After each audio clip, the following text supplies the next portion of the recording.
CBS 시청자 여러분 안녕하십니까. 성서의 땅을 가다 윤석전 목사입니다. 오늘 또 제 옆에는 오태균 교수님 그리고 계명대학의 정중호 교수님 나와 계십니다. 오늘 교수님들 나오셔서 감사합니다.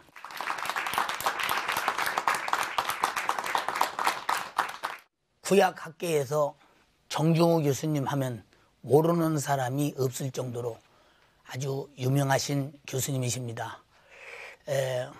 정중호 교수님은 남보다 많이 특별히 바쁘고 또 학교에서도 대학원장이라고 하는 큰 직임을 가지고 계시기 때문에 더 많이 바쁘리라고 생각됩니다.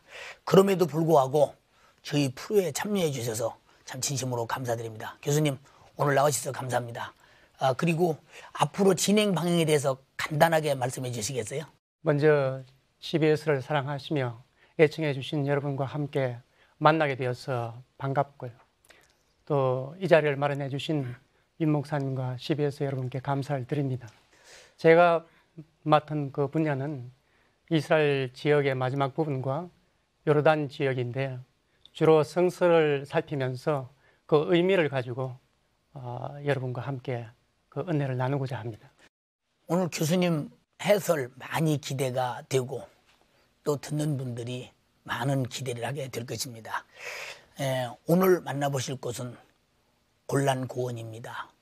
골란고원은 바산왕 옥이 살았던 곳입니다. 그곳이 바로 바산 땅입니다. 오늘 골란고원으로 우리 다 함께 가보시겠습니다.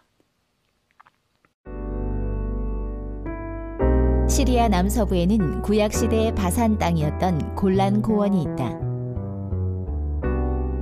원래는 시리아 땅이었던 골란고원은 1967년 제3차 중동전쟁 당시 이스라엘로 병합되었다. 그리고 현재 이곳은 이스라엘의 중요한 전략 지역이 되어 있다. 골란고원으로 올라가는 중턱엔 전쟁 당시 상흔들이 자리 잡고 있는데 이 방치된 탱크들은 3차 중동전쟁인 6.1 전쟁 당시 사용되었던 무기들로 그때의 치열했던 전투를 상기시켜주고 있다.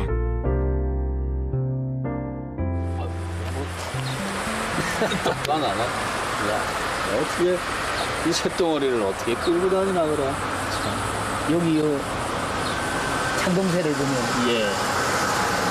이 새의 강도가 얼마나 강하고 희죽성이 있으면 이 전체 육중한 것을 잡아 돌려도 감당을 하면서 끌고 다니지 않습니까?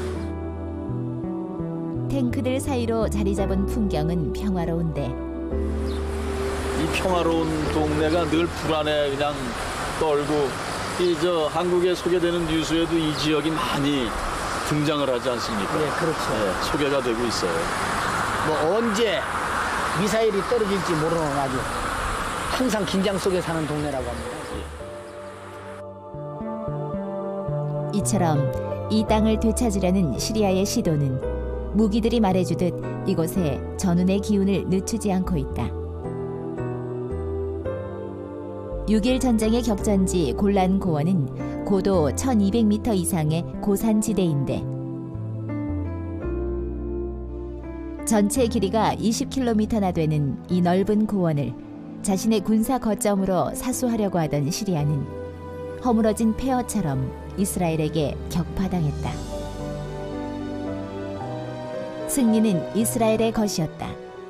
그리고 이스라엘은 팔레스타인의 최대 상수원 갈릴리 호수를 이 골란고원에서 감시할 수 있게 되었다. 지금도 당시의 전쟁을 잊지 않으려는 사람들의 발길이 이어지는데 이 전장에서 3000년 전 또 다른 대전투가 있었다. 이 땅으로 진군해오는 이스라엘과 그들을 막으려는 바산왕 옥과의 어드레이 전투였다. 그때도 하나님께서는 이스라엘과 함께 하셨고 승리는 이스라엘의 것이었다. 우리는 지금 골란고원을 자세히 보았습니다. 그러나 화면으로 보는 것으로는 다 이해가 되지 않습니다. 교수님들과 함께 골란고원을 차례차례 알아보기로 하겠습니다. 오 교수님, 그 골란고원은 어느 위치에 있는지 궁금하고요. 어느 지역인지 궁금하거든요. 네, 골란고원은 요단강과 그리고 갈릴리 동쪽에 위치한 고도 1200m 정도 되는 높은 지대를 형성하고 있는 고원 지역이라고 얘기할 수 있습니다. 남북의 길이는 대략 50km 정도 되고요. 그리고 동서의 길이가 20km 되는 상당히 넓은 고원 지역인데요. 이 지역은 원래 6.1 전쟁 이전에는 시리아의 영토였었습니다. 그런데 1967년 6.1 전쟁에서 이스라엘이 승리함을 통해서 골란고원 지역과 우리가 이미 살펴봤던 웨스트뱅크라고 하는 요단강 서안 지역, 그리고 가자 지역, 그리고 시나이 반도 지역, 이 지역을 이스라엘 백성들이 점령을 했던 것이죠. 그래서 점령한 지역을 현재까지 이스라엘 백성들이 가지고 있는데 그 중간에 협상을 통해서 이집트와의 평화 협정을 통해서 시나이 반도 지역은 이집트에게 돌려줬는데 골란고원 지역은 시리아가 돌려달라고 좀 상당히 좀 요청을 강하게 하고 있지만 이스라엘이 이 지역을 돌려주지 않고 있는 중입니다. 왜 돌려주지 않냐면은 이 지역은 바로 갈릴리 호수를 내려다보는 지역이기 때문에 수자원이 가장 중요한 이스라엘 지역에서 이 지역을 정말 양보하기가 힘든 상황이고요. 이 지역은 상당히 높은 지역이기 때문에 전체 이스라엘을 미사일을 만일 배치한다게 되면은 전체 이스라엘이 한 번에 사정권에 들을 수 있는 그런 군사적인 전략적인 요충지이기 때문에 이 지역 협상에 상당히 지금 난항을 겪고 있는 게 현재 실정입니다. 이스라엘이 자국의 이익 때문에 절대 내줄 수 없다. 내주게 되면 시리아의 요새가 되기 때문에 그렇다. 이해가 됩니다. 그러면 그 골란고원은 그 성서 속에서 어떤 이미지로 나타나고 있는지 궁금하거든요. 네, 골란고원은 서두에 목사님께서 말씀하셨듯이 바산왕 옥이 다스리고 있었던 지역이다 이렇게 나와 있죠. 자, 그러니까 성서에서는 바산 지역을 나와 있는데 자, 이 지역은 전체적으로 살펴봤을 때 이방인들이 다스리고 있었던 지역이었었고요. 그리고 또 그 이후에 이스라엘 역사에서도 자, 그렇게 커다랗게 강조가 되고 부각이 되는 지역이 아니었다는 것입니다. 그리고 많은 예언자들은 이방인이 있었던 지역이든 이런 까닭 때문에 상당히 바산 지역, 다시 얘기해서 오늘날의 골란고원 지역을 부정적인 이미지로서 말하고 있는 중입니다. 오 교수님 말씀 들어보니까 그 바산 땅이 많은 부정적인 이미지가 있는데요. 정 교수님 바산이 이렇게 부정적 이미지로 나타나는 것은 아무래도 그곳에서 많은 전투가 있었기 때문에 나타난다고 생각이 됩니다. 어떤 전투들이 있는지 궁금하거든요. 예, 말씀하신 대로 이 바산 지역은 시리아와 이스라엘이 마주치는 그러한 국경지대입니다. 그래서 전투가 많이 일어났죠. 특별히 이 지역은 목축지로도 유명했고 농산물도 풍부한 지역이었습니다. 시리아는 이 땅을 계속해서 보면서 빼앗으려고 애를 썼고 이스라엘은 방어하는 그러한 형세였습니다. 시리아가 이스라엘을 압제하는 그러한 경우가 여러 번 있었는데 가장 대표적인 경우는 에후 왕조 시대였습니다. 에후 왕과 여호아하스 왕이 다스리던 그러한 시대에 이스라엘 군사와 시리아의 군사를 비교해서 표현한 그러한 성경 구절이 있습니다. 이스라엘은 두 적은 염소떼와 같고 시리아 사람들은 온 땅에 가득하였더라 하는 그런 표현이 있습니다. 이처럼 당시에 이스라엘은 시리아에 비해서 상당히 열세에 놓여 있었던 것입니다. 만약 이스라엘이 시리아에 패배하게 되면은 가장 타격을 많이 입는 지역이 바로 이 바산 지역입니다. 바산 사람들은 시리아의 압제를 당하면서 고통스럽게 살아왔던 것입니다. 그래서 누군가 그렇게 말하더라고요. 이 바산 지역, 골란고원 지역은 참으로 곤란한 지역이라고요. 지금도 그 지역은 곤란한 지역이 아닌가 이렇게 싶습니다. 시리아와 분쟁 때문에. 참 오늘 말씀 참 은혜스러웠습니다. 민수기 21장에 보면 오 교수님 바산 옥과 이스라엘의 에드레이 전투가 나오거든요. 근데 그곳에서 이스라엘이 이깁니다. 그런데 그 후에 바산 땅은 어떻게 되는지 궁금하거든요. 네, 먼저 바산왕 옥에 대해서 좀 설명을 드려야 되겠는데요. 이 사람은 굉장히 기골이 장대한 사람 같습니다. 성서의 표현에 의하면은 이 사람은 9규빗이나 되는 철침상에 누웠던 사람이고요. 또 60여 개나 되는 성읍을 다스리고 있었던 사람이다. 이렇게 표현하고 있습니다. 그러니까 만만한 사람이 아니라 무척 강한 사람이었다라는 것이죠. 그러나 광야에서 40년을 보낸 이스라엘 백성들은 강한 군대로서 여호와의 군대로서 다시 거듭났기 때문에 바산왕 옥과의 에드레이 전투에서 승리하게 됩니다. 그리고 이 지역을 므낫세 바한 지파에게 분배하게 됐던 것이죠. 그래서 이 지역이 그 이후로부터 이스라엘의 영토가 되었던 것입니다. 오늘 오 교수님 말씀 들어보니까 그런 그 귀골이 장대한 옥의 그 전투에 그 상황 속에서 아마 많은 사람들이 막 골리앗 앞에 이스라엘이 벌벌 떨던 그런 아마 위압감이 있지 않았나 그런 생각도 듭니다. 정 교수님 그 구약시대 바산 지역을 통과하는 바산길이 있었다고 이렇게 하거든요. 그 구약시대의 바산길이 유명한 그 왕의 대로라고 이렇게 불렸다면서요? 예, 맞습니다. 바산길 혹은 왕의 대로라고 그렇게 불리우는 그 길이 있었습니다. 예. 이 왕의 대로를 영어로 이야기하면은 King's Highway입니다. 예. 이 하이웨이라는 단어가 나타나기 때문에 많은 사람들이 오해를 하는 것 같습니다. 하이웨이라고 하면은 폭이 넓고 그리고 아주 잘 닦여진 고속도로를 연상하게 되는데 실제로 그 길은 아주 좁은 길입니다. 마차 하나가 겨우 다닐 수 있는 그러한 길이었고 또 이 지역의 그 지형이 아주 다양하기 때문에 오르락 내리락 하기도 하고 구불구불하는 그러한 길이었습니다. 그런데 이 길이 정비된 것은 로마 제국 시대에 와서 비로소 정비가 되었거든요. 그때 돌로서 이 길을 로마 제국이 포장하게 되었습니다. 예. 정 교수님 그 왕의 대로가 당시 굉장한 그 무역로로 그 사용되었다고 하는데 그 이유가 무엇일까요? 이 왕의 대로는 북쪽으로는 시리아의 다마스커스와 연결이 됩니다. 그리고 남쪽으로는 길르앗, 암몬, 모압, 에돔을 거쳐서 홍해까지 이르는 아카바만까지 이르는 그러한 큰 길이었습니다. 그래서 이 길은 국제 무역을 하는 상인들이 많이 다니는 그러한 길이었고 또 물자도 많이 이동하는 그러한 통로였습니다. 특히 전쟁이 일어나면은 군사들이 이 통로를 이용해서 많이 다니는 그러한 군사 도로 역할도 하였습니다. 또한 이 길을 살펴보면은 길르앗의 라못 길르앗이라든가 그리고 모압 지역의 키르 하르셋이라든가 그리고 에돔 지역의 수도였던 보스라를 통과하는 그러한 중요한 도로였습니다. 이 도로는 사방 나라 각국이 자유하게 왕래할 수 있는 도로로 뚫려 있기 때문에 무역로로 사용될 수밖에 없었네요. 그러니까 교수님들의 말씀을 들으면서 다소 많은 이해가 됐으리라고 믿습니다. 다시 한번 더 자세히 알아보기 위해서 골란고원으로 가보시겠습니다. 취재진은 골란고원의 중요한 유적지 텔단으로 향했다. 갈릴리 북쪽 65km에 위치하고 있는 텔단은 요단강의 발원지로 이스라엘 식수의 원천이다. 사시사철 물이 넘치며 나무가 무성한 이곳은 그러기에 이스라엘의 에덴 동산이라고 불리는데 이 풍부한 물은 요단강으로 흘러들어 팔레스타인의 메마른 땅을 적시며 이스라엘의 생명수를 공급해주고 있다.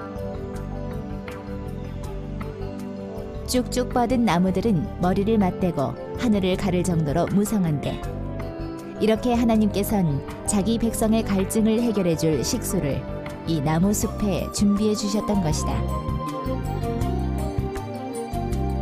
그러나 이 샘터 부근엔 하나님 대신 우상을 섬겼던 금송아지 제단 터가 있다. 북이스라엘 여로보암 왕은 남왕국 예루살렘 성전으로 백성들이 예배 드리러 가는 것을 막기 위해 제단을 만들었다. 그리고 그 결과는 파멸이었다.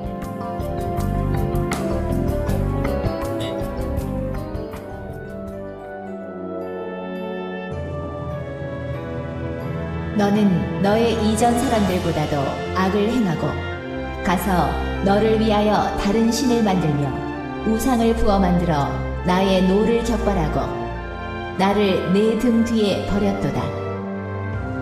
그러므로 내가 여로보암의 집에 재앙을 내려 여로보암에게 속한 사내는 이스라엘 가운데 매인자나 노인자나 다 끊어버리되 거름을 쓸어버림 같이 여로보암의 집을 말갛게 쓸어버릴지라.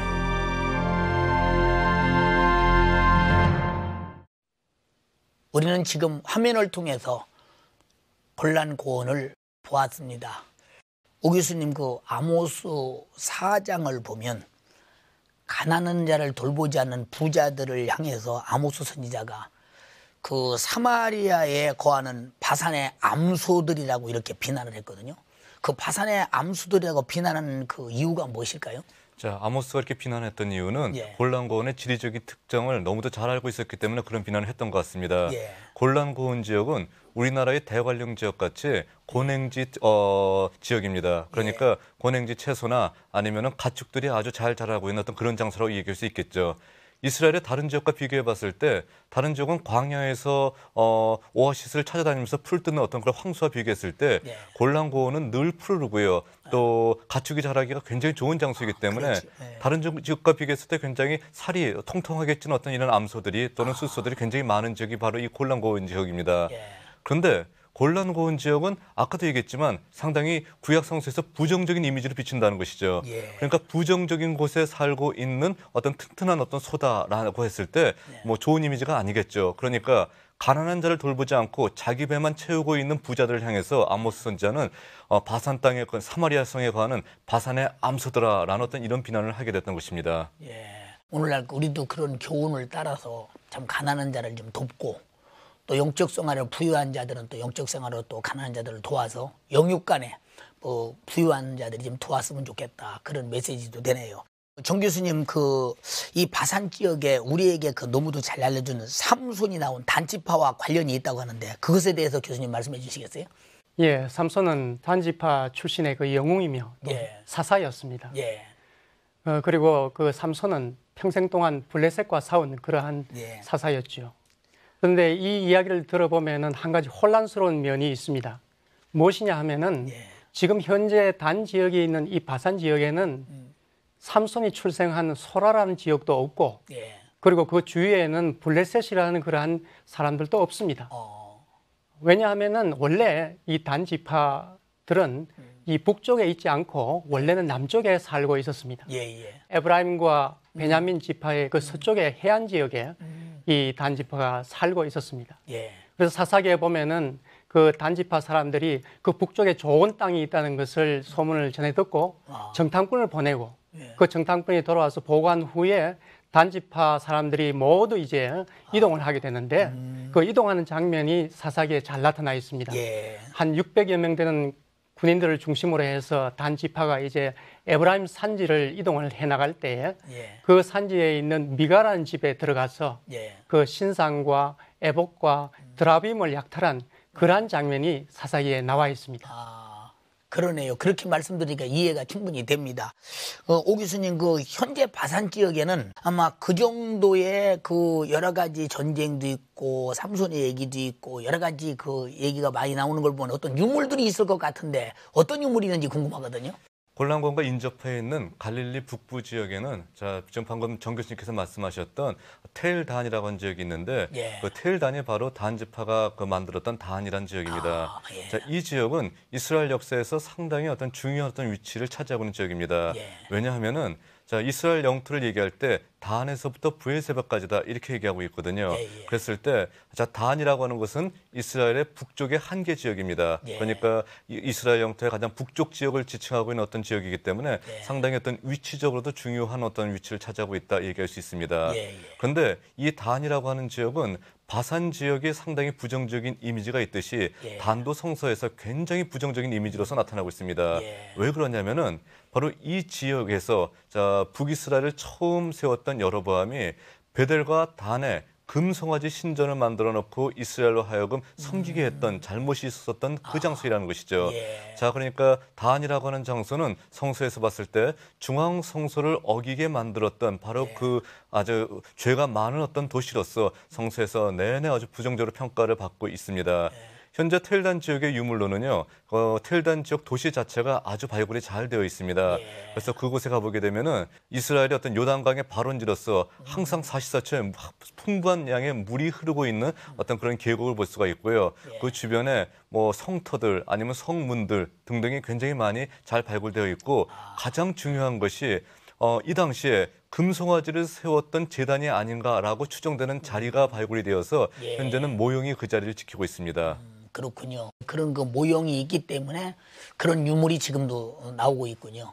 예, 오늘 교수님들의 말씀 이렇게 들으면서 골란고원에 대한 많은 이해가 됐으리라고 믿습니다. 그럼에도 불구하고 방청객들은 더 많이 알고 싶어서 방청객이 질문이 있는 것 같습니다. 방청객들의 질문을 받아보겠습니다. 정 교수님께 한 가지 여쭤보겠습니다. 구약에서 흔히 바산을 얘기할 때 상수리 나무가 많고 사자들이 많이 출현한다고 하는데요. 정말 그 정도로 숲이 울창한 지역이 있는지 궁금합니다. 이사야서에 보면은 교만한 사람들을 바산에 늘어진 상수리 나무 같다고 그렇게 비유적으로 이야기한 부분이 있고요. 에스겔에 보면은 두로의 그 교만한 모습을 바산의 상수리 나무와 연결시켜서 그렇게 표현한 그러한 곳이 있습니다. 이 바산 지역은 헐몬산과 연결되어 있고 그리고 아주 맑은 호수도 많이 있고 연중 강우량도 아주 충분합니다. 그래서인지 그 바산 지역은 나무들이 아주 잘 자라고 그리고 풀도 잘 자라죠. 나무가 많고 또 풀이 많은 이 지역에는 짐승들도 많이 살고 있었고 사자도 살고 있었던 것 같습니다. 그래서인지 신명기에서 보면은 이 단지파를 이야기하기를 바산에서 튀어나온 사자와 같다고 그렇게 표현한 부분이 있습니다. 오 교수님께 여쭤보겠습니다. 1993년 텔단 지역에서 다윗 왕과 관련된 중요한 석비가 발견됐다고 하는데 이 석비는 어떤 석비입니까? 네, 아주 중요한 질문입니다. 20세기 성서 고고학의 발굴 가운데서 사해사본의 발굴과 더불어서 가장 중요한 발굴 중에 하나가 바로 텔단 석비의 발굴입니다. 왜냐하면은 성서에 나타난 다윗 왕은 가장 중요한 왕이었고요. 또 성서에 굉장히 많이 나오고 있는 어떤 왕인데 고대 근동 자료에서 다윗 왕의 어떤 근거나 역사가 발견된 경우는 전무했다는 것입니다. 그러니까 많은 학자들 사이에서 다윗 왕이 과연 역사적인 사람인가 하는 역사성에 대한 질문이 항상 끊임없이 제기되고 있었는데 1993년에 발견된 텔단 석비에 보게 되면 벳 다위드라는 그러니까 다윗의 집안 또는 다윗의 왕조라고 우리가 번역할 수가 있는데요. 바로 이런 구절이 발견됨을 말미암아서 다윗 왕조의 역사성을 실증할 수 있는 중요한 어떤 근거가 될 수 있었다는 것입니다. 오늘 그 방청객들의 질문이 많은 시청자들이 알고 싶었던 그런 부분이요. 또 아하 그런 것도 있었구나 하고 아마 다시 한번 깨닫는 그런 부분이 되지 않나 싶습니다. 오늘 두 박사님 나오셔서 그 지리적, 신학적 아주 구약 성경, 성서를 잘 이해할 수 있도록 해설해 주셔서 감사합니다. 고맙습니다.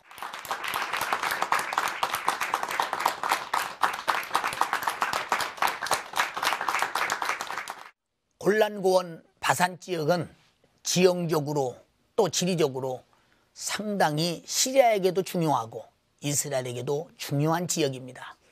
바로 그것은 요새요 또 수원지가 발생되는 곳이기 때문에 그곳을 절대로 빼앗길 수 없고 또 내놓을 수 없는 그런 곳입니다.